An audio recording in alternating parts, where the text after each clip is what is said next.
And welcome back to the Professional Rec, our YouTube channel. Let's talk about this part 3, cement. More and more and more information about cement. And thank you for those that are watching, those that are giving us comments. I appreciate that. Thank you so much. So about cement today, I'm going to talk about the best practices of when you're using cement, and I'm going to talk about a little bit of tips when using cement and some more. So let's start by talking about the best practices when you're using cement. First of all, let's talk about storage. That you don't want to store the cement when you've acquired it. You don't want to store it directly on the ground. You know why? Because the ground is usually cold, right? There's a lot of cold down there, and cement is designed in a manner that it loses it starts to cure, it starts to set in, it starts to harden, to lose its properties. And is it to lose its properties? Actually, it's just to cure. It starts to harden when it's mixed with water. So the moisture that's coming from the ground, that moisture you might not think that it is enough, it is much, but that moisture will cause the cement to start hardening. So yeah, if you ever stored your, I used to have that problem when I first started selling cement. I could store the cement directly on the floor, and it was a plastered floor. And then because I wasn't selling that much, you'd find that the cement could actually stay there for like a month. And when you go to now you're selling the last cement on the floor, it has already dried. So I had to improvise. Maybe started placing cardboards down there, planks of wood, things like sacks to prevent at least that, so that to ensure that there's no direct contact with the floor. You want to ensure that, so that you don't buy that cement that expensive, and then like 10 bags have to go to waste because it hardened while you are storing it, because you are storing it directly on the ground. Secondly, you want to ensure that the cement is stored in a dry and warm place. The place has to be dry and it has to be warm, where there are no leakages from the roof, leakage, drain water dripping into or onto the cement. That will just ruin it. And it has to be a little bit warm. You don't want to store cement where it's extremely cold, especially I'm talking about Kenya, in a place where it is extremely cold. You don't want that. It will harden, it will start curing, and that will be a problem. And then after you acquire the cement, ensure that you use it at least before 2 months from the time you bought it, right? Why 2 months? Because cement will expire after 3 months. That is actually even written on the bag, that it should be consumed, should be used within a period of 90 days. 90 days, that is 3 months. So I'm telling you to consume it before be within 2 months, because you don't know how long it has been or stayed in the hardware store where you bought it before you bought it. Okay, maybe stayed, maybe the vendor, the hardware owner, maybe had it for maybe a month, and then you bought it, and then you go straight for another 3 months. That is 4 months. Kaput, expired. So ensure that when you're buying, actually, in fact, just buy cement when you intend to use it immediately, within a week or two. So buy cement, that should be the last material. In fact, what I usually advise most of my customers is that construction is very expensive, especially with the current economic situation. That constructing a home or whatever project it is, it's very expensive by the way. It's extremely expensive. And the people that are in the construction industry can actually feel this. The buying power of the people have actually gone down extremely significantly. So that what I usually advise people, that you will not wait until you bought all the material that you need for you to start your construction work. You will not manage it that way because it's expensive. So I tell people, maybe if you get money, buy a truck of sand, buy a truck of construction stones, buy your deformed bars, buy your iron sheets, buy your timber, because those things will not go bad. Sand will not go bad after a million years. It will just still be sand, unless there is a volcanic eruption that will maybe melt it and whatever. But you get my point. So sand will just be sand, stones will just be stones. Iron sheets, as long as you keep them in the house where there's no direct sunlight and rain, they will stay there for as long as it needs, and there's no water above the ground. The iron sheets will stay for as long as you need them to. Deformed bars, as long as they are not being rained on so that they rust and all that, they will also just still stay as long as you need them. So You can buy all those other material, but sand, but cement, let that be the last thing you ever buy. That, let it be the last thing you buy before you do what? You start the project. Maybe a week two, or maybe a day two. So you buy them today, tomorrow you're starting your project. Ushaanzisha msingi yako, started digging the trenches and all that. So that because of the limited time frame that is associated with uh, cement expiry, it does expire too fast. And actually, I think this other point, this the next point is actually self-explanatory, or it has, I've actually explained it in the previous one, that you need to avoid direct rain, or whatever kind of rain, direct, indirect rain. Just avoid rain. You don't want to buy your cement and then you get rained on while carrying it or ferrying it on your motorbike to your home and then store it. It will kaput. And then when you are storing your bags, let's say maybe you've bought like 100 bags of cement, you, wherever in the structure you are storing them, you want to ensure that you don't stack at least not more than 10 bags going up, right?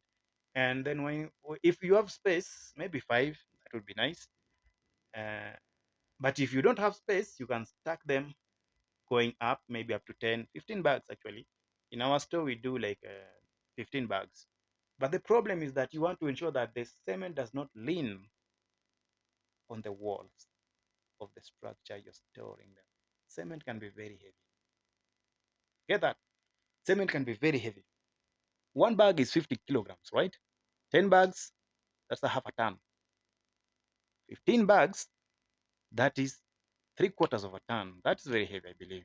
That's very heavy. And if it is leaning on the wall, and let's say maybe you've arranged them in a manner that you have this stack here, 15 bags, and you have another stack here, another 15 bags. And then it happens that the third stack, that is still 15, and the third stack kind of just tips, and because this other one to tip, and it tips the other one, and the other one now is being supported by the wall. How much weight is that? Easily 3 tons, easily, or more than 3 tons, right? That is maybe, yeah, we've used just 3 stacks. What if they are more? And they tend to, and they all leaning on the wall. Cracks, the wall will fail, and it will fall off. It will fall over. That is, you'll have a, you now you'll have a problem. You have to construct another wall. So if possible, like what we do in our storage, is that we try to leave a distance. Let's say maybe an inch, or not, sorry, not an inch, a feet, 1 feet from the walls. Try to do that as much as you can, if you can, but try to do that. Ensure that the cement coming from the first cement down there, it doesn't make contact with the wall. It will still stand. Or there's another very ingenious way of arranging cement. My boys call it stake, tupange stake. So initially we used to just to place them one bag on top of the other, but then they came up with this way where they are arranging in a manner that these bags are not one on top of the other. No, it's like one bag is like this, and I'll make a video. Actually, I'll make just maybe a short video about that. Probably when the next time cement is coming in. So they are arranging this bag here, this one here, and then another one is crisscrossing.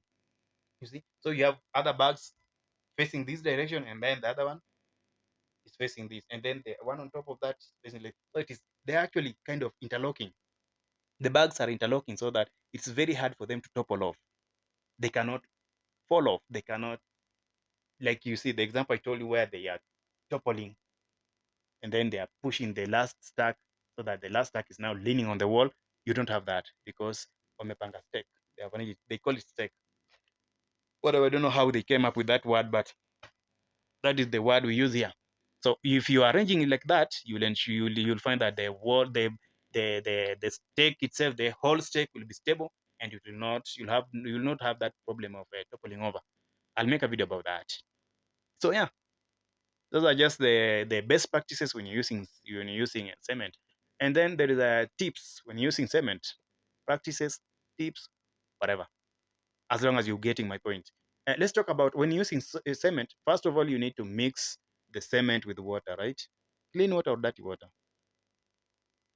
Clean water or dirty water? Or any water?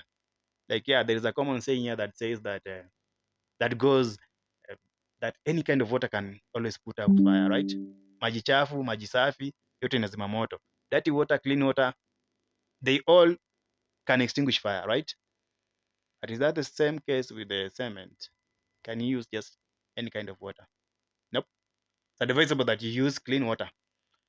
Clean water, clean water, clean water, clean water. Whatever that the water is coming from the river, it's coming from a tap, it's coming from your roof, from rain, whatever. But don't let that water not be maybe water that you use to wash your dishes or your clothes. Where in fact, cement and soap, they kind of repel, and then kama umbwa na kondoo. They don't work together. If you add cement, soap into cement and use it, you'll get world class cracks in your project. So if somebody actually wants to kill you, they wants to kill your project, they just come with a little bit of Omo and mix into the water that they are using to do your construction, and that will cause a lot of cracks in your building. So you need to ensure that the water that you're using is clean, at least no doesn't contain water and doesn't contain dirt, things like mud. Just self-explanatory. You can't use water that is dirty with mud, and you're mixing mud into cement. That doesn't just make sense, right? And you actually also don't want to use water that contains aggregates that you wouldn't add into, that don't go together with uh, with cement. That's things like wood chippings, dust, sawdust, right? Mra, you taking sawdust, water that has sawdust, you mix it into cement. Sawdust and water and cement, they don't go together, right? They'll cause problems in your construction. So you want to ensure that that sorry that that you want to ensure that that doesn't happen for the best results. I'm talking about you want to ensure you want to get the best results, right? You want to ensure that using clean water for good measure and for professionalism. Menda kujengea mtu gorofa, you using dirty water. Aha. Maji iko na ugali kama malondo. Get serious. Let's do things the professional way, right? And also, secondly, you need to follow the recommendations of the cement or of the manufacturer's recommendations regarding the use of that cement in terms of water and cement, and then sand, the other aggregates. Don't put too much sand into very little cement for the best results. You don't want to mix 6 wheelbarrows and then using 1 bag of cement. Recommendation and the recommended amount is 3 wheelbarrows for 1 bag of cement. In Kenya, at least that's how we do it, right? We mix wheelbarrows and 1 bag of cement. 2, if you need the best result, if you need that something to be more strong, maybe let's say maybe it's load bearing. Ajenga pila ya kubeba tanki ya maji. Use 2.5 wheelbarrows. Use 3 if you maximum, but then give it very good support. So you don't want to overmix. You don't want to use too much sand or too much gravel or too little cement, or too much water to too much water for too little cement. Because actually this is also a problem, that if you're mixing too much water into too little cement, you're weakening the cement. People don't understand that the comprehensive cement, or you remember when we talked about the megapascals, that's the unit that is used to measure the strength of cement. When you're using too much water and you're mixing that too much water into too little cement and sand and all that,